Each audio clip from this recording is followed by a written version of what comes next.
જય હિન્દ, જય ભારત. સ્વાગત છે તમારું ગુજરાત સરકારી હબ ચેનલ પર.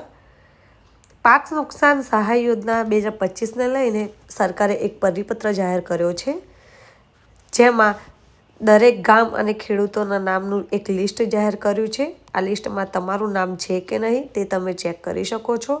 પાક નુકસાન સહાય તમને મળશે કે નહીં તે તમે આ વિડીયોમાં ચેક કરી શકો છો.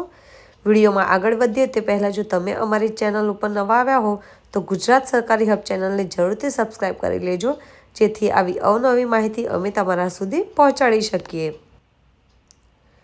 પાક નુકસાન સહાય યોજના કૃષિ ખેડૂત કલ્યાણ અને સહકાર વિભાગ દ્વારા જે સચિવાલય ગાંધીનગર પરિપત્ર જાહેર કર્યો છે, તમે જોઈ શકો છો અહીંયા કે ઓગસ્ટ અને સપ્ટેમ્બર 2025ના માસમાં થયેલા ભારે વરસાદના કારણે થયેલ પાક નુકસાન અન્વયે કૃષિ રાહત પેકેજ 2025 અહીંયા દર્શાવ્યું છે કે રાજ્યમાં ચાલુ વર્ષે ખરીફ 2025 ઋતુમાં ઓગસ્ટ અને સપ્ટેમ્બર માસમાં થયેલા ભારે વરસાદના કારણે મુખ્ય રૂપે જૂનાગઢ, પંચમહાલ, કચ્છ, પાટણ અને વાવ થરાદ જિલ્લામાં ખેતી અને બાગાયતી પાકોમાં પાક નુકસાન થવાના તથા ખેતરોમાં પાણી ભરાઈ જવાના કારણે વ્યાપક પાક નુકસાનની પ્રાથમિક અંદાજો જેમ કે વહીવટી તંત્ર દ્વારા મળેલ છે. આથી તેમને નિયામકશ્રીએ કરેલ દરખાસ્ત અન્વયે SDRF તથા રાજ્ય બજેટમાંથી કૃષિ રાહત પેકેજ 2025 આપવાની બાબત રાજ્યમાં જે 2025 ઋતુમાં ઓગસ્ટ અને સપ્ટેમ્બર માસ દરમિયાન થયેલા ભારે વરસાદના કારણે જે સમસ્યા સર્જાઈ હતી, રાજ્યના જૂનાગઢ, પંચમહાલ, કચ્છ, પાટણ અને વાવ થરાદને આમ કુલ 5 જિલ્લાઓમાં નીચેની શરત મુજબ રાહત પેકેજ દર આપવામાં આવશે, જેમાં આપણે શરતો જે સહાય ધોરણો છે તે જોઈશું. જે ખેડૂત મિત્રોને ખેતીના પાકોમાં 33% કે તેથી વધુ નુકસાન માટે SDRFના નોર્મ્સ મુજબ વાવેતર વિસ્તારની મર્યાદામાં પ્રતિ હેક્ટર મળવાપાત્ર રકમ 8,500ની સહાય તેમજ રાજ્ય બજેટ હેઠળ 13,500 આમ ટોટલ 22,000 પ્રતિ હેક્ટર લેખે ખાતા દીઠ મહત્તમ 2 હેક્ટર સુધીની મર્યાદા સહાય આપવામાં આવશે. 2025-26 ઋતુના વાવેતર કરેલ વર્ષાયુ અથવા પિયત પાકોમાં 33% કે તેથી વધુ નુકસાન માટે SDRF નોર્મ્સ મુજબ વાવેતર વિસ્તારની મર્યાદામાં પ્રતિ હેક્ટર મળવાપાત્ર 17,000ની તેમજ રાજ્ય બજેટમાં 5,000ની આમ ટોટલ 22,000 પ્રતિ હેક્ટર ખાતા દીઠ મહત્તમ 2 હેક્ટરની મર્યાદા સહાય આપવામાં આવશે. બહુવર્ષાયી બાગાયતી પાકોમાં 33% કે તેથી વધુ નુકસાન હોય તો તેમાં પણ 22,500, રાજ્ય બજેટમાંથી 5,000 આમ ટોટલ 27,500ની પ્રતિ હેક્ટર ખાતા દીઠ મહત્તમ 2 હેક્ટરની મર્યાદા સહાય આપવામાં આવશે. આ સહાય અસરગ્રસ્ત ગામોની યાદી સામેલ મુજબ અહીંયા આપવામાં આવશે. આ સહાય ખાતા દીઠ ગામના નમૂના નંબર 8 મુજબ મહત્તમ 2 હેક્ટરની મર્યાદામાં મળવાપાત્ર થશે.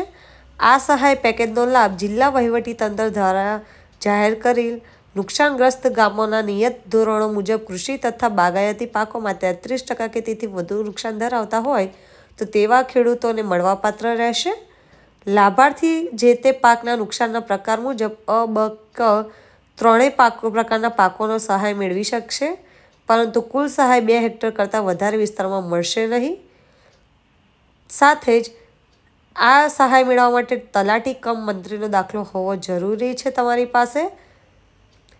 આ પેકેજ હેઠળ પાક નુકસાનની સહાય ખાતેદાર ખેડૂત એક કરતાં વધુ ખાતા ધરાવતા હશે તો પણ એક જ ખાતામાં સહાય મળવાપાત્ર રહેશે. આ ઉપરાંત પાક નુકસાન માટે જે કિસ્સામાં જમીન ધારકતાના આધારે નિયત ધોરણ મુજબ જો સહાયની રકમ ચૂકવવાપાત્ર 5,000 કરતાં ઓછી થતી હોય તો તેવા કિસ્સામાં ઓછામાં ઓછા 5,000 ચૂકવવાના થાય તો તેવા કિસ્સામાં ખૂટતી રકમ રાજ્ય બજેટમાંથી ચૂકવવામાં આવશે.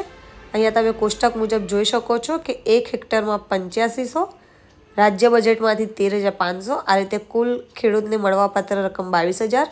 0.5 હેક્ટરમાં 4,250 જે SDRF તરફથી મળશે, રાજ્ય બજેટમાંથી 6,750, ટોટલ 11,000 મળવાપાત્ર રહેશે. 0.2 હેક્ટરમાં SDRF તરફથી 1,700, રાજ્યના બજેટમાંથી 2,700 અથવા પ્લસ 600 આ રીતે 5000 0.1 હેક્ટરમાં 850 પ્લસ 150 SDRFમાંથી ઉમેરવામાં આવશે. રાજ્યના બજેટમાંથી મળવાપાત્ર રકમ 1350 પ્લસ 2650 ટોટલ 5000 આપવાના આવશે.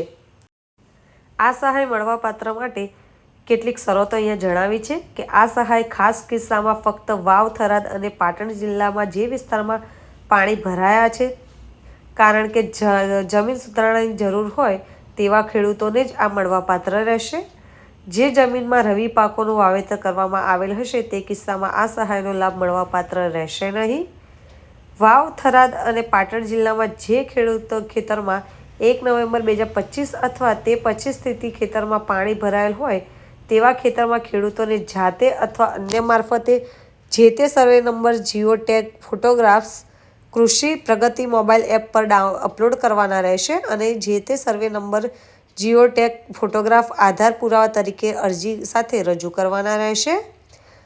આ સહાય માટેની અરજી ચકાસણી માટે જે તે ગામના ગ્રામ સેવક તથા તલાટી કમ મંત્રીએ ચકાસણી અંગેનું સ્થળ રોજકામ કરી સહાય મંજૂર કરવાની કાર્યવાહી હાથ ધરવાની રહેશે.